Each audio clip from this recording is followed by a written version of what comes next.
Hey, homeowners. Hopefully, you guys are enjoying HomeBot. So, I'm going to give you guys some information about property taxes this time. So, to give you guys a perspective of what happens to property taxes, that once a year, your house is evaluated based on its assessed value. So, there's multiple values that are involved with when it comes to a house. There's market value, which is how much you can sell your house for, or how much the market supports the value of your house. And two, there's property assessed value based on what the county says. And then sometimes there's replacement cost. So those are all three different values. Replacement cost is usually less because it all depends on how much it takes to reconstruct your building. Property is based on what the county assesses your property value to be at, and market value is how much desirability your house is at. So with property taxes, right, every year property gets assessed for value. Most times it will go up. So that's something you need to be aware of, because your property taxes and your home insurance may be the only two things that can go up. If you have HOA, it could go up too. So property taxes specifically, depending on your state, depending on your county, usually it's taken out either quarterly, semi-annually, or annually, right? So what happens is within your mortgage payment, you pay property taxes. These property taxes, as well as home insurance, go into an account called an escrow account. So the mortgage servicer takes care of all of it. It goes to an escrow account, and that's where the county takes out their portion for property tax whenever they take it out. Same thing with the home insurance company. Now, there might be a point where if your property taxes raise, you may get a notice, something called the escrow shortage.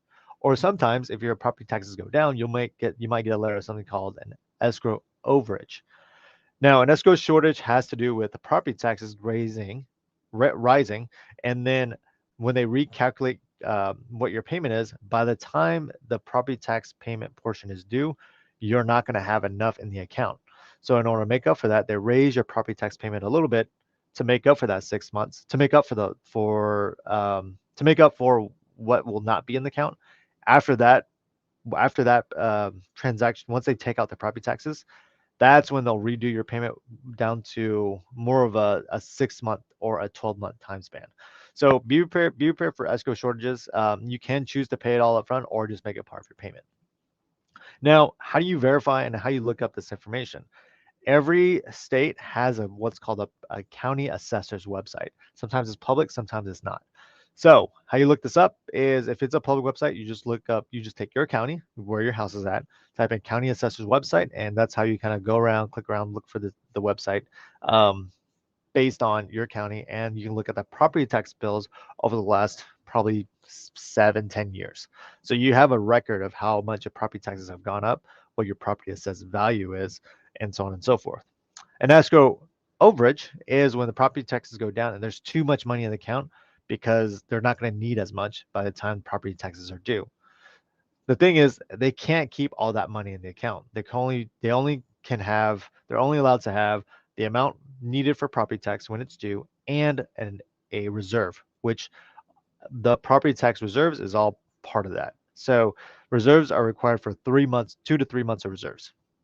Now, for a lot of you, you're going to get something called a property tax statement. For a lot of you who have mortgages, keep in mind that your property tax payment is probably within your mortgage, and that property tax statement is just something that you have. It's just a document that you have to have. Just like anything, you have to have a statement. They have to give you a statement. So it's really for your record. So please don't freak out if you get a property tax statement. Sometimes the mortgage servicer sometimes makes a mistake.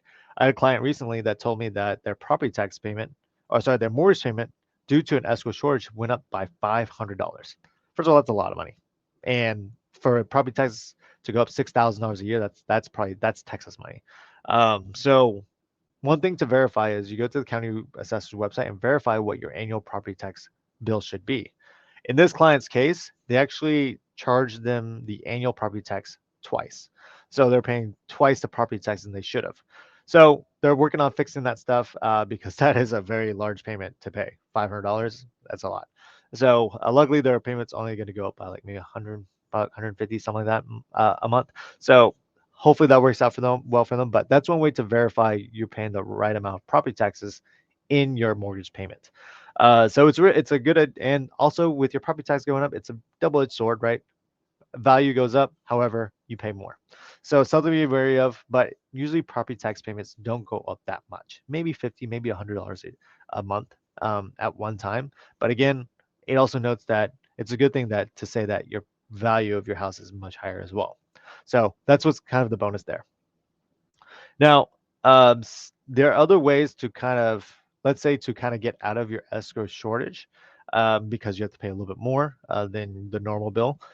Some people in the past have done what's called a refinance in order to reset that time clock and reset the payment, and all of it gets figured out. Again, if you guys are looking to refinance, it, for debt consolidation, a cash out refinance to debt consolidate debt, or even take money out of the equity home to in order to do home improvements, whatever you want to do. Let me know. I'm more than happy to help out and see if it makes sense for you, especially with these current interest rates where we're at right now. Sometimes it does make sense. I have some clients who had been, had to double their interest rate, but still save hundreds of dollars on consolidating all that debt. Another thing is that, if you're looking to refinance for a better rate, I highly recommend holding off until next year. There's a lot of signs that are pointing towards the fact that we're going to be going into a recession, which when a recession happens, mortgage rates are a lot better. So one of the best times to refinance is during a recession. Same thing we saw in 2020. So, um, so anyway, that's really all I got with property taxes. So keep in mind, property tax statement. Again, it's for your records. I would say most of you have your property tax payment within your mortgage payment. It's something called escrowed. So anyway, that's all I got for you guys. Hopefully you guys have a great week, and I'll shoot another video next to you guys next month. All right. If you have any questions about HomeBot, let me know, and I'd love to help out any way I can. All right, guys. New